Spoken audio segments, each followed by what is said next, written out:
ഇത് നമ്മൾ മുന്നോട്ട് വരില്ല എന്ന് മനസ്സിലുള്ള ഒരാൾ എങ്ങനെയാണ് താഴെയുള്ള ആൾക്കാരെ ഉന്നതിയിലേക്ക് കൊണ്ടുവരാൻ കഴിയും? ഒരിക്കലും കഴിയില്ല എന്നുള്ളതാണ്. ഞാൻ ഈ വി ഡി സതീശൻ്റെ കാര്യത്തിൽ ആ കാര്യത്തിൽ പറയാം. വി ഡി സതീശൻ ആത്മവിശ്വാസത്തോടെ എല്ലായിടത്തും പോയി പറയുന്നുണ്ട് 100 സീറ്റ് കിട്ടൂല എന്നുള്ള കാര്യം ഉറപ്പാണ്. പക്ഷേ കിട്ടുമെന്ന് വി ഡി സതീശൻ പറയുന്നുണ്ടല്ലോ.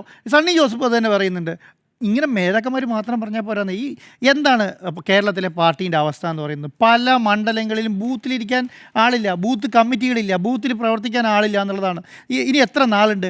90 ദിവസത്തിൽ താഴെയുള്ളൂ പഞ്ചായത്ത് ഇലക്ഷൻ. 90 ദിവസം എന്ന് പറയുന്നത് 70-80 ദിവസത്തിനുള്ളിൽ അതിൻ്റെ ഡിക്ലറേഷൻ വരും. ഡിക്ലറേഷൻ വന്നിട്ടുണ്ടെങ്കിൽ എത്ര 10, 50, 60 ദിവസമേ ഉള്ളൂ. ഈ 60 ദിവസം കൊണ്ട് കേരളത്തിൽ കോൺഗ്രസ് എന്താണ് ചെയ്യാൻ പോകുന്നത്?